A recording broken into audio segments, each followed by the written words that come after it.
see you, big dog. I seen you talking about January 9th, dude. That's what I'm excited about. Tryouts, baby.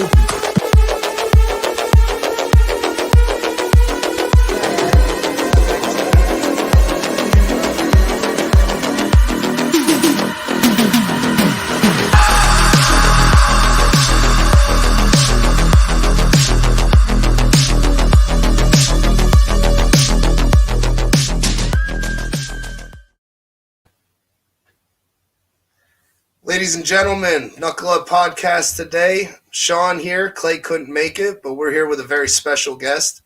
Jim Freeman Dove, co-owner, co-founder, I believe, of BKBTM, Bare Knuckle Boxing, over in England, our brothers across the pond. How we doing today, Jim? I'm good. You all right? Great, man. Great. Glad to finally talk to you, man. Like I said, we've exchanged messages. I've learned quite a bit about your promotion and your sport over there, dude. I'm a big fan. I'm loving it. Loving it. No, I appreciate that, and I appreciate coming on because, as much as you're exploding over there, we're still not massively known over there. Even though we gave various debuts to guys that went on to fight over there. Great to have us on. Thank you very much for taking the time. No, absolutely, man, absolutely. I've been waiting to talk to you ever since I heard of. I'm not gonna lie, Jim Sweeney. I saw a couple of fights of his. I'm a big fanboy of him. I talked to you about that. You know that. But you got a lot of big fights coming up on your card. But before we talk about that, I kind of want to talk to you. How did you guys come about starting this organization? What made you fall in love with Bare Knuckle? I know you guys are boxing fans, but what made you want to, dive into this? Just by accident, really, in truth. I went personally as a fan, and it was kind of as you expected. There was a couple hundred blokes there. It was in sort of hay bales, pub level fighters. Just a good night, though, just punch ups and enjoyment, really. And I think myself and Joe kind of spoke, and we thought, look, we can do something with this. I'm old enough to remember when boxing looked down its nose at MMA and was kind of like, nah, MMA is always just going to be like that little quirky sport in the corner. Whereas, it's at least on sort of par now with sort of traditional glove boxing. So, and people, there's kind of a cycle. People get kind of like a little bit fed up of stuff, what seems new. And, say like the UFC was obviously the market leader in MMA, shows every week. You get saturation point. You get, one card in maybe 15 that's a really good one that you're looking forward to. And the rest is just kind of card after card. So it just dilutes what they're doing. When it first came about in the sort of early 90s, it was like, wow, cage fighting, this is it. This is the one. And I think it's just kind of, we're in that sort of period now where people are sort of looking for something new and exciting. So, yeah, and I just, I looked around and thought, who doesn't enjoy it? Who doesn't want to see someone getting punched in the face? And I think other than the sort of purists who like the jiu-jitsu, people just like a stand-up fight, don't they, really? Exactly. We talked to many fighters, and I think Joe Elmore was the one that broke it down. He said, you can be a black belt in jiu-jitsu and sometimes be watching the UFC and go, I'm not really sure what's going on the ground. But everyone understands a fist fight. Everyone understands two men meeting in the middle of a ring and, going at it. So a little bit of difference between we have bare knuckle fighting here in the US, but a little difference. You guys no clinching. There's no clinching allowed in your punches from the clinches or anything like that. And you guys utilize a 20 count, which I really think is innovative and pushes for like kind of better fights. Really, it lets the fight go on. Well, we was quite lucky because we invented the sport. There was no sport. There was no, regardless of what anyone says around the world, we invented bare knuckle combat. Myself and Joe with BKBTM. We put the rule set. So we was able to look at everything that was done. We don't have, like over there, you have like lots of commissions. You have lots of says, and you have to do certain little quirks to keep in with different commissions. And it was only recently that New York you could have MMA fights, and so it's like everyone has their little say on stuff. Whereas over here it's a little bit different. You can present an idea and it can run, and then once it's there, you can do it in the whole country. So part of what we did was we looked at it and we thought, well, a standing 18 count gives the guy, the tough guy, a chance to get to the bell, and keep getting back up and taking his shots. And I think that's a bit of a kind of a crowd pleaser. The other thing we also do here as well is we do same day weigh-ins. So there's no dehydration. There's none of that kind of stuff. I think you're seeing it in MMA with sort of one championship. They're bringing it in. I think it's the future. The dehydrated brain, no water on the brain is a very, very dangerous thing. So we was able to look at them sort of things and install it in the rules that we've done here to make an exciting, safe product. So they're the sort of main sort of differences that we do. But yeah, we just do sort of ungloved boxing. You know, there's no holding the back of the head. I think that the reason, obviously, and that was the traditional sort of bare knuckle years ago, but it gives the guy who's a lot less talented an opportunity to win, you know, particularly where cuts, you know, as you get into sort of broadcast quality, cuts come into play, and all that kind of stuff. Then, you know, if you're allowing someone to grab a back of head and hit, you know, one of them shots, boom, it's done. The fight's over. Someone, you know, so I'm not a massive fan of it. A straight up skill, you know, boxing fight. Yeah, I gotta say, the more fights I watch, it's high level boxing. It's literally match after match. It's high level boxing, and it's super exciting. I love watching it. But let's talk a little bit about your card coming up, man. I mean, this card's huge. The more fights I look at, I'm like, how did you come about putting together a card this thick? Well, obviously, with our guys, you know, they're all our guys, all signed to us. So we just like to match people of a level. We're not looking, you know, over there where it's still quite new to you guys. You know, we've got guys who've had 25, 20 bare knuckle fights. So that answers a lot of the questions that probably guys there are looking at, like, oh, what's the, you know, MMA guys would be looking at, what's the longevity of a bare knuckle fighter? Well, I can tell you, at least 25 fights, because we've got guys that have got proven 25 fights. So there is no more danger of doing a bare knuckle fight than an MMA fight. So that's, you know, that's that out of the window. So with all the guys matched, for us, we can just put guys at sort of set levels, and our guys are professional bare knuckle boxers. You know, again, over there, and you know, you're doing the things that get attention. You're bringing in sort of older, bigger, mainly MMA names to get the sort of that audience to look at the products. Whereas our guys here, you know, we're already kind of, our guys are professional bare knuckle boxers. We don't have to do that. So you know, there's still that rawness, and you know, bare knuckle fighting across the world is really still relatively new. Never get the bullshit that fighters talk about. Oh, I'm on this money. No bare knuckle fighters traveling around in Learjets and earning this kind of money. So money shouldn't come into play. It's about respect and being pioneers of the sport. So just get in there, win, lose or draw, and have a fight. And that's our ethos as a company. And you know, we've lost some fighters because of that. You know, that want to. You know, I'm a big name, I'm a big ticket seller, and I'll fight any man, but it's got to be the right price. We're not really interested in that. We just want guys at the same sort of skill set, get in there and have it. And we've not had, you know, many sort of celebrity fights. We've kind of steered clear of that. Just good fights, good honest fights. May not always be the best guys, but they're matched correctly, and that's what the ethos of our company's been. Very, very good points. Good points. This card though, like, what fights got you excited the most? I was gonna say, I mean, you got the Marine heading over to fight Sweeney. You got Chapman versus George, which is, I don't know. Yeah. A lot of people don't know this about Dan Chapman, but he was supposed to be an Olympic boxer, correct? And he had an accident that stopped him from going to the Olympics. Yeah, he's an elite athlete. He's probably what you would class as, I think, about 145 pound. He's the best bare knuckle fighter at 145 for me on the planet, and he's fighting a legend in Sean George, who's fought everyone whose name on there. So we're going to really see where he's at. So that's a really exciting fight. Obviously, you know, we've got Mike over. Mike's fought here before. He fought actually in the first ever All-American bare knuckle fight against Marcus Gaines. So I think he's one of the, I think we're up to about 29 Americans that have fought here previously. You know, we've had Chris Lytle, Joe Riggs, Julian Lane, Melvin Gillard, all them sort of guys of Josh Burns have all sort of fought here previously. So yeah, Mike Richmond coming over. Obviously, Mike's a skilled fighter. I think he's only ever been stopped once in his MMA career. You know, he's fought some good names in Bellator.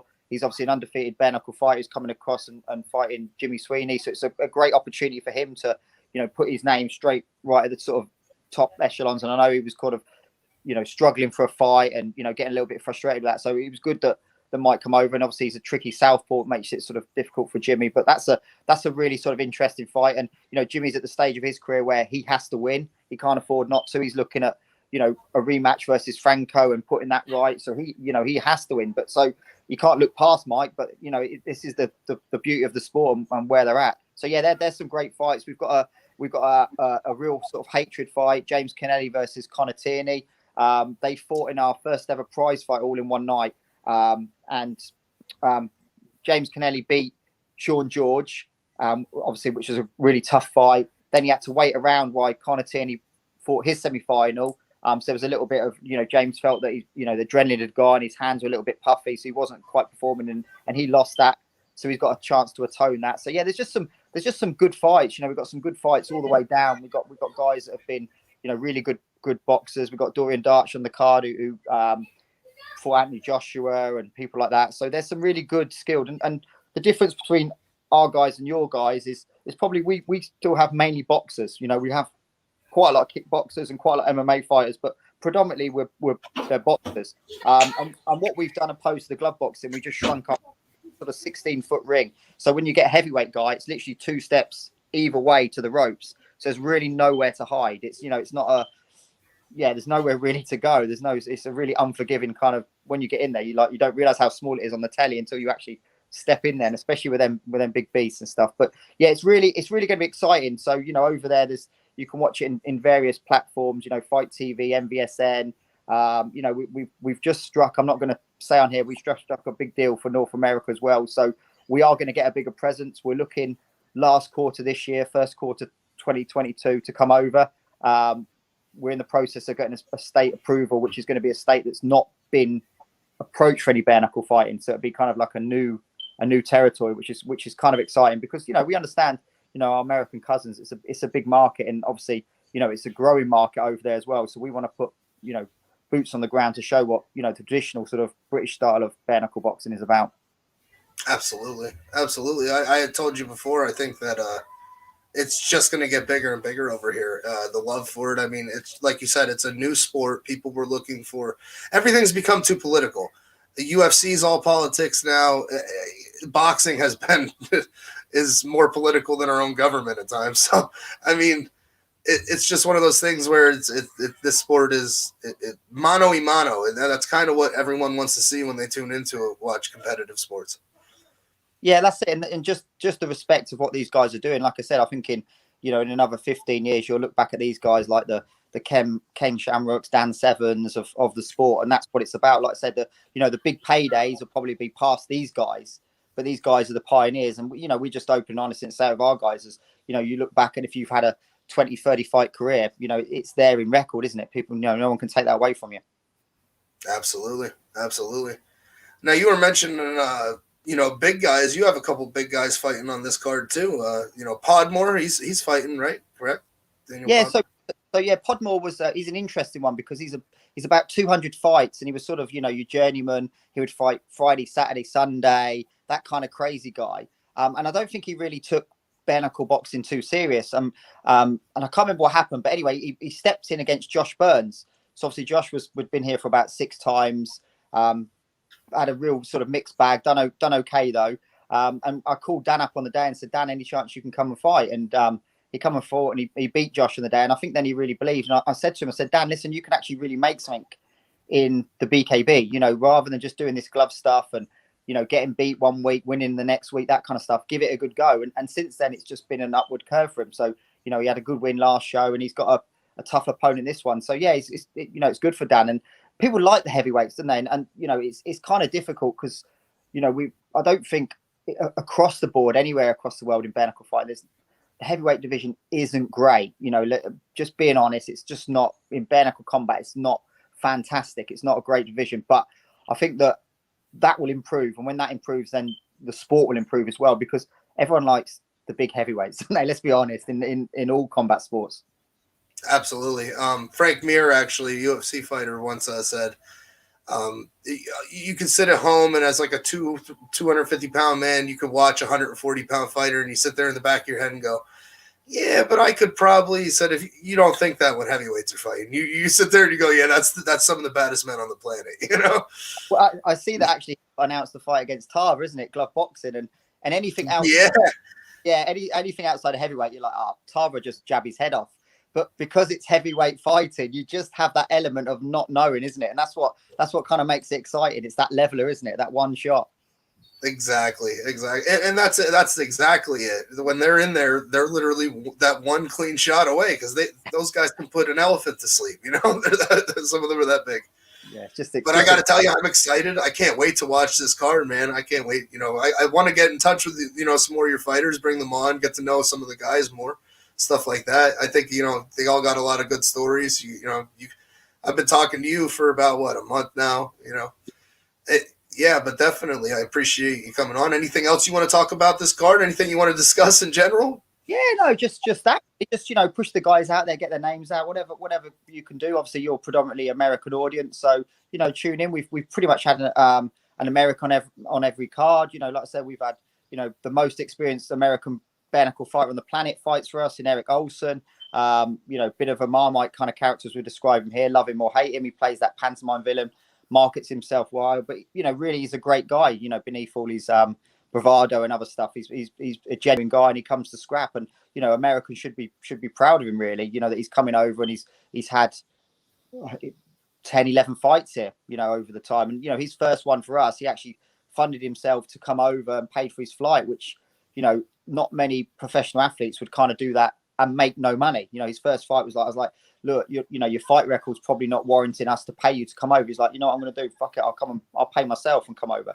And you got to respect any man that does that to make an introduction for the sport. He just needs to lay off the Twinkies and stuff, really. Frutella. Yeah. The interview I did with him, he said he eats that all the time. He said he can't stop eating it. He was before his last fight a heavyweight. He was the night before eating like Papa John's and that, like a whole 22-inch pizza, chicken wings and everything. And I'm like, Eric, you should never be fighting in this kind of weight. I think his first fight for us was about what you class about 160 pounds or something. He fought people like Nathan Leeson and Sean George, and they're about 10 weight classes below. But yeah, Eric won't listen. What he's like, you can say anything and he's just like, oh, fuck you. So just like whatever, really. Yeah, he's a volatile character. He definitely is. Yeah, he definitely is. He hates everyone. Me and him have butt heads so many times. Everyone thinks like, oh, Eric this, that. I was like, listen, me and Eric he's told me to go fuck my mother and stuff loads of times and stuff. It's just how it is. But it is what it is. And I break his balls, he breaks mine, kind of stuff. But he's a good character. And like I said, there's some good characters and stories. And what you'll find with the British bare knuckle combat, there's a bit more of an honesty to it. We're not looking at the sort of razzmatazz. We just want good fights. That's it, really. And that's what we feel will hold us in good stead for the longer period, is just good fights. Because big names and all that are great, and we've gone down that route a little bit, but it's only kind of gimmicky. That gimmick eventually ends at some point. There has to be certain fights. And I think over there that the two girls who fought on the last show, I don't watch all of them, but I thought that was a fantastic fight. And that's something where we're going to now sort of broach into and get some girls fighting here. So we'll probably be looking at an American to come over and represent the American bare knuckle against sort of our kind of stuff at some point, which would be really cool. Yeah, it's super interesting. Like I said, we've talked about it. The storyline, it's not any hatred. It's literally Americans love to see Americans compete against other countries. That's what and you guys love to see your home countrymen go compete against. It's a good story. Everything is. Yeah, there's nothing wrong with backing you, and also seeing where you are in terms of levels as well. And obviously it is a slightly different rule set than what the two brands kind of provide. And some people will like that, some people will like ours, but it's something to look at to all of it. Respect all the athletes that are getting there and doing it. There's some fan. I'm not stupid and going, all our guys are all the best and we'd win everything. Obviously I firmly believe we'd win the majority, but there's some great fighters over there. Leonard Garcia, I really like him. I know he's got a fight coming up. There's some really, really Julian Lane. Obviously, he was here before. He's tough bloke. So there's some really good fighters there. At the end of the day, it's a bigger country. Traditionally, I think they've done fantastic in all combat sports. So that's how it is, and that's why we've had so many Americans here. We've been blessed enough to have, I think we're up to 72 countries represented here. So when you're talking about a global brand, we've had a third of the world fight here at various points.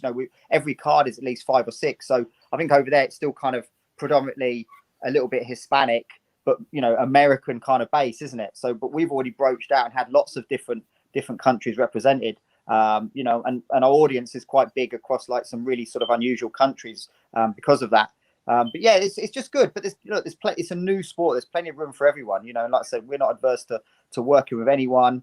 And just getting fighters involved. If fighters want a chance to fight in the UK, just reach out. We can have a chat. It's not an issue. Like I said, the only thing is we sign all our guys because we're not interested in like, I want to do one fight and all this. We just want to build your whole brand, and we're not protecting anyone's own. You've got to be prepared to get in there and have the tough fights. We're not interested what name you are, and you want to fight a guy that's 5 levels below you. Just get my hands off because I'm not used to. Don't bother calling me because you're not going to fucking get on in truth. I don't care. Like I said, not interested in your brand. I just want a guy that wants to come and test himself. Just have some really good fights. Absolutely. Totally respectable, man. Totally respectable. Well, I don't want to take up too much of your time. I know it's late over there for you, man. You're like, 5 hours ahead of me? Yeah, it's coming up to 9:30 here in the evening. So I appreciate your time, man. I'm sure we'll be doing this more often. Hope to get you on the show again. Yeah, thanks a lot, Jim. Anything else you want to say before we head out? No, listen, appreciate it. And shout out to all our American cousins and that, and appreciate it. And hopefully you get to watch the show on the 27th. Just tune in. We're at a reasonable time. We're at 9 p.m. to 1 p.m. here, which would probably be, 4 or 5 hours behind there. So, sort of 4 o'clock in the afternoon to about evening. So it's a nice time for Americans to watch this show. And like I said, watch the space because there's going to be a lot of broadcast things going on in North America for us. Absolutely. I know that the Knuckle Up podcast will be tuned in. We'll be sharing the link for you guys so that people in North America know an easier way to, get to the link and pay for the view and, watch it. And as soon as you guys get to our shores, man, let us know. We'll be there in attendance. We'd love to come for you guys. You'll be the first guys in the invite. We appreciate it, and we won't forget who supported us as well. Absolutely. Thank you, Jim. Appreciate you, brother. Take care. You have a great day. Yeah. You too, brother. Good night. See you later. Night. Bye. Yeah. Well, you heard it here first. We'll be the first ones to know. Yeah. How about it? Early 2022 and late 2021. I was gonna talk to him about that meeting exactly, but he said that he didn't want to talk about it yet. So I threw that question out because I know about that meeting. Actually, I'm a little privy to that. So, wow, great guy. I'm telling you, I'm really excited about some of those fights. I'm really excited about Sean George and Dan Chapman. Well, like you said, man, like you told us, like you've been watching some BKB fights. If you guys want to watch some more skilled fighters, watch BKB. It's no joke. When I say skilled, he doesn't mean any. The thing is that and I had to look it up myself. In America, we're primarily like wrestling based. Yeah. Over there, those guys are boxing. Those kids are boxing. I'm not saying that they're more skilled than us. I'm just saying they're skilled fighters. Like. They've been doing it a long time. Yeah. So, you're not going to get a garbage product. You're going to get a really good product, and you'll be impressed with the BKB fighters as well. So I would tune in. Oh, yeah. There's, like I said, telling you, Sean George Chapman, Jimmy Sweeney, and Mike the Marine Richmond. Oh, like I said, I don't care who you are. Watch that fight. All right, well, that was it for us today. Well, no, not for today, but it's it for us right now. Tonight, we have another guest, right? Coming up at 9 o'clock? Yes, we do. We have – hang on, let me look up this guy's name. Ulf Hedden. The Conor McGregor type-looking Viking guy the BKFC interviewed yesterday. He'll be on tonight, 10 o'clock, and I'm going to be in touch with Jim. We're going to try to, get some more BKB guys over here. Get some. Just the name sounds intimidating. Ulf Hedden. He said, you know how seriously intense this guy is? He sent me a video of him saying it so I wouldn't say it wrong.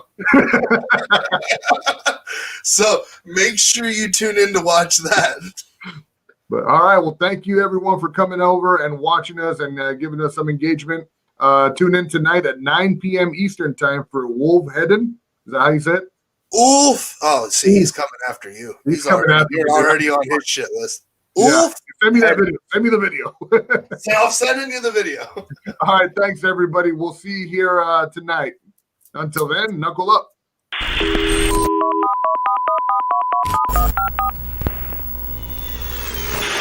See you, big dog. I seen you talking about January 9th, dude. That's what I'm excited about. Tryouts, baby.